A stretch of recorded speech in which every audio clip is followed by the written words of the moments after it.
Support for Central Florida Public Media comes from Orange County Library System, offering enriching programs and resources for seniors at 15 locations throughout the county, with hands-on workshops, expert-led seminars, and more. A complete list of programs is available at ocls.org/senior/events.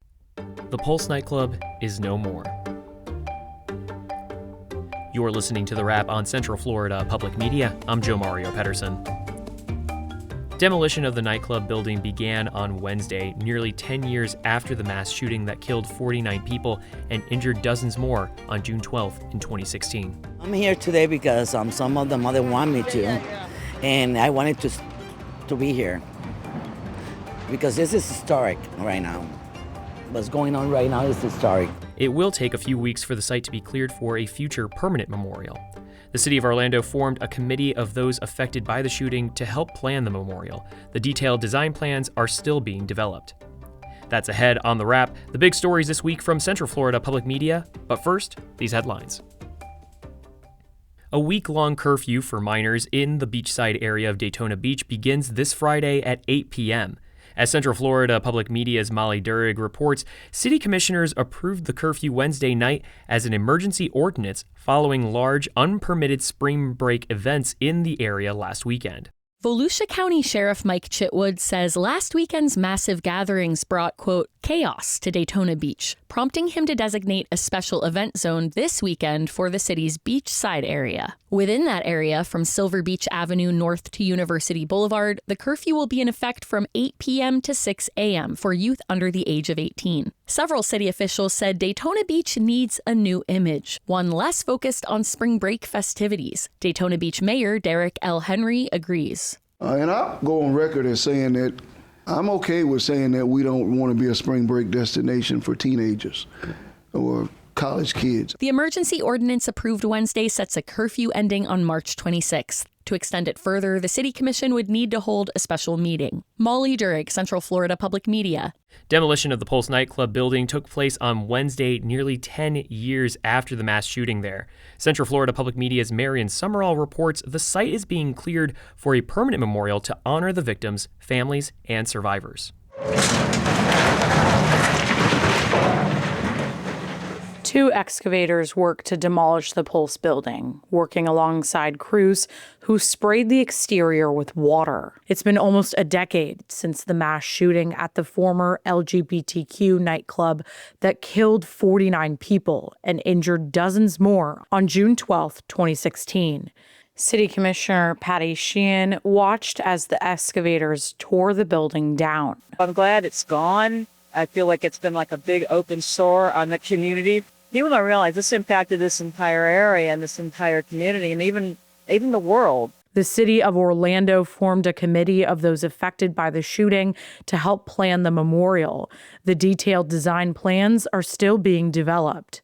Jolie Cintron was at the demolition, representing some of the Hispanic mothers and victims affected by the massacre. Some of them, they want that to be down.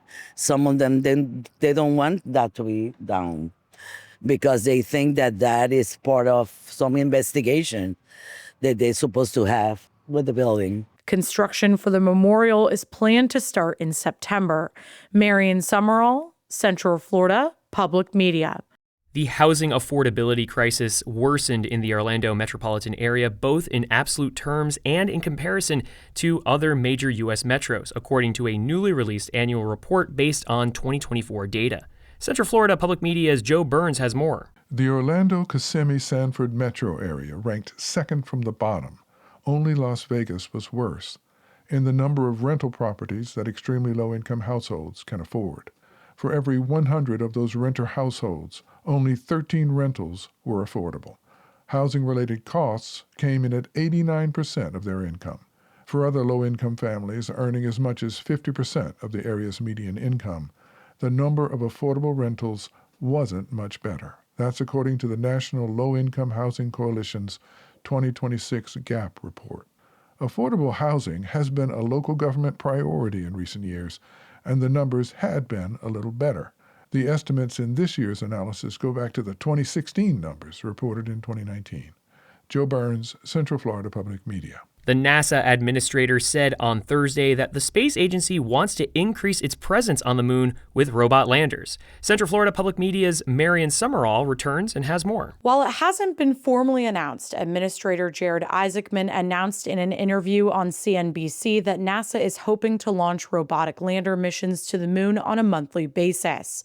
Florida Tech's Don Platt says it could support NASA's goal of having long-term human presence on the moon. That's brand new, so we'll have to look at the details. But I think this will offer opportunities for a variety of groups to really get involved here in lunar exploration. The increase of landers would also support programs at NASA, like its commercial lunar payload services, and a proposed permanent base on the moon, outlined in an executive order by the White House. Isaacman hopes to launch these missions to the lunar surface in 2027 before the Artemis 4 mission in early 2028 that will take humans once again to the moon. Marion Summerall, Central Florida Public Media.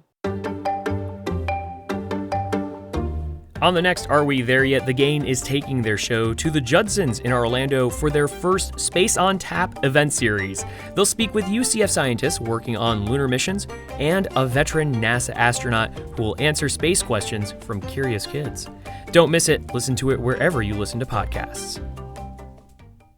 A lot happened in the news cycle this week, and while that was going on, Central Florida Public Media added a new journalist to the newsroom.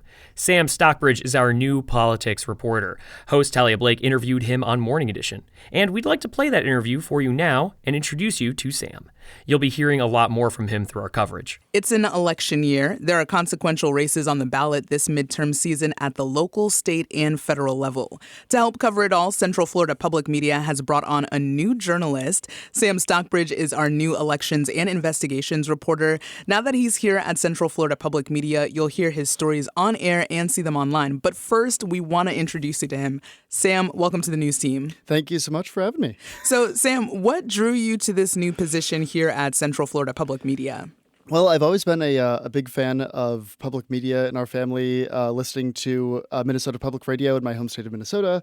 And I also have a lot of fond memories listening to Wait, Wait, Don't Tell Me with my mom on my way back to my grandparents' house on the weekend. So, excited to join something that I've had in my life for a very long time. I was also a backseat kid listening to Wait, Wait, Don't Tell Me with my parents in the front seat.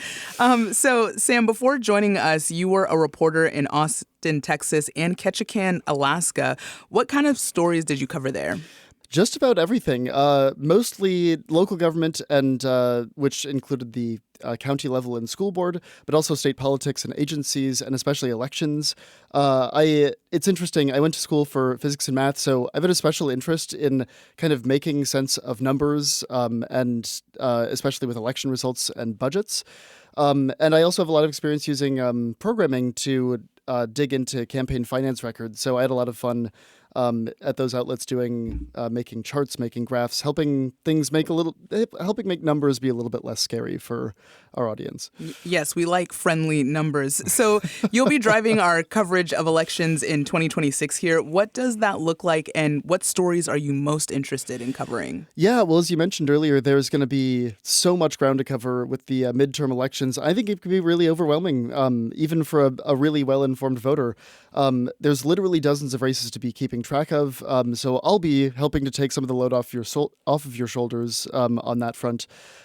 There's also going to be a redistricting special session next month that Governor DeSantis has called, so we'll be covering that closely, and also talk about potentially federalizing elections. That's a big thing, and campaign finance is a big thing. As I said, lots of following the money, as we say, and I think it's really resonant because a lot of people want money to play less of a role in politics. Overwhelmingly, Americans feel that way. But it's surprising how much data you can find, how easy it is to look up how much money people are getting and where they're getting it from. So I'm hoping to make that easier for folks to understand, to help you be informed for the midterms. Mm-hmm. And an informed voter for the midterms, that is definitely a goal of ours. And I know you're here to cover the news and the elections, but outside of the news, what keeps you busy? Tell us a little bit about you.